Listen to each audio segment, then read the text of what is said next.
Diabetes, asthma, cancer, बहुत सारी allergic बीमारियाँ, किसी को डस्ट की एलर्जी है, किसी को बहुत सारे फूड आइटम्स की एलर्जी है, किसी को घुटनों में दर्द है, किसी को कैंसर है, किसी को थायराइड है, किसी को अस्थमा है।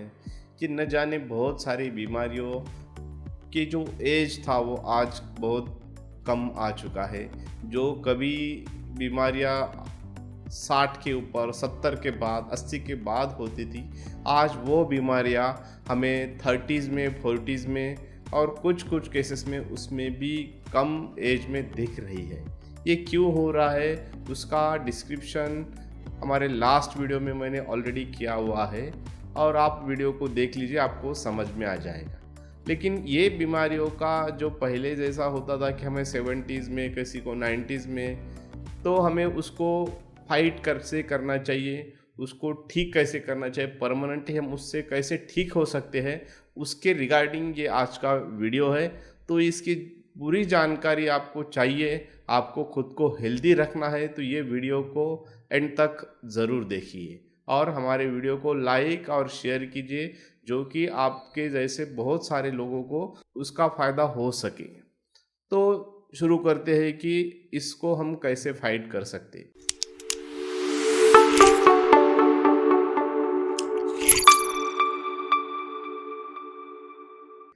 पहली बात यह है कि हमने लास्ट वीडियो में देखा था ये बीमारियों का एज इतने जल्दी क्यों आ चुका है।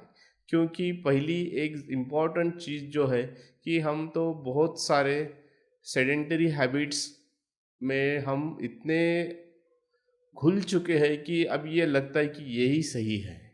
लेकिन जो पुराने ज़माने के लोग थे, जो आदिवासी जनजातियाँ थी, आज भी वो लोग साधारण सा उनका एक समय का फूड के लिए उनको कम से कम 8 या 10 किलोमीटर के लिए घूमना पड़ता है।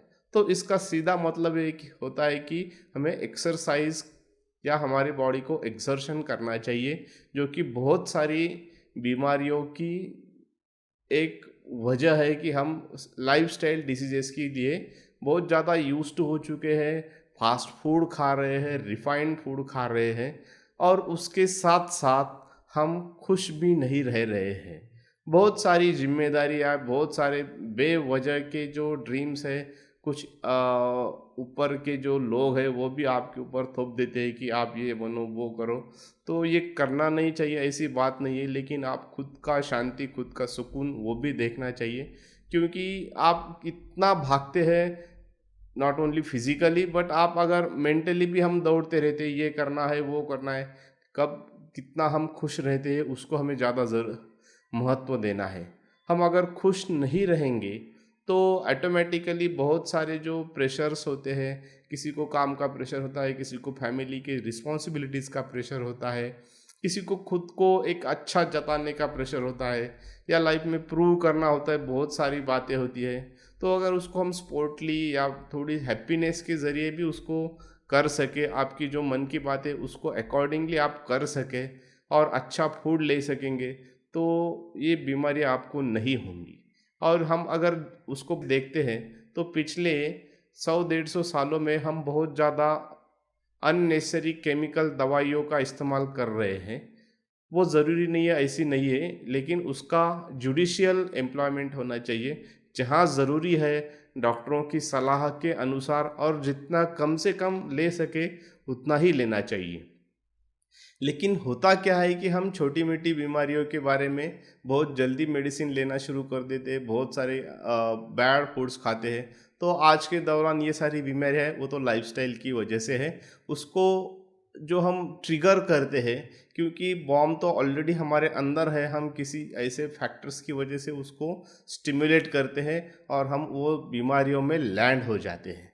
तो उसको रोकना कैसे है, तो आपको जितना पॉसिबल हो सके हेल्दी फूड लेना चाहिए, जो कि रिफाइंड नहीं है, सादा आपका जो फूड है। आप जो भी देश के जो भी प्रांत में रहते हैं, अगर आप बंगाली हैं तो आप आपके जो ट्रेडिशनल फूड है उसको ज़्यादा से ज़्यादा इस्तेमाल कीजिए, ना कि जो कोई वेस्टर्न फूड आते हैं या कोई दूसरे कंट्री से कोई डाइट फैट आते हैं उसको मत कीजिए, या कोई उधर उत्तर प्रदेश से है, कोई कश्मीर से है, कोई इधर साउथ से है, साउथ का फूड पैटर्न अलग है, महाराष्ट्रियन लोगों का फूड पैटर्न अलग है, तो आपके लोकल एरिया के हिसाब से आपका फूड पैटर्न रखिए और जितना हो सके उसको रॉ फूड या जो नेचुरल टाइप्स के फूड है, आपका जो कॉम्प्लेक्स कार्ब्स है उसको ज़्यादा कंज्यूम कीजिए और मैक्सिमम आपका जो बॉडी को एक नॉर्मल एक्सरसाइज में भी रखिए। बहुत ज़्यादा करना है तो कर सकते हैं, लेकिन हेल्दी रहने के लिए एक मॉडरेट एक्सरसाइज की ही ज़्यादा ज़रूरत होती है,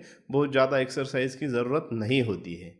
तो तीसरी इम्पॉर्टेंट एक बात है कि आपको अगर ये बीमारियों को जड़ से बॉडी से हटाना है, आपको नहीं होना है या हो भी गई तो आपको 90 में या तो 70 के अबाउ हो सके, तो उसके लिए आपको अगर आपको कोई सिम्टम्स दिख रहे हैं ये बीमारियों के, आप अर्ली फेज़ में हैं ऐसी बीमारियों के, तो आपको सबसे अच्छा बेस्ट ऑप्शन होम्योपैथी है।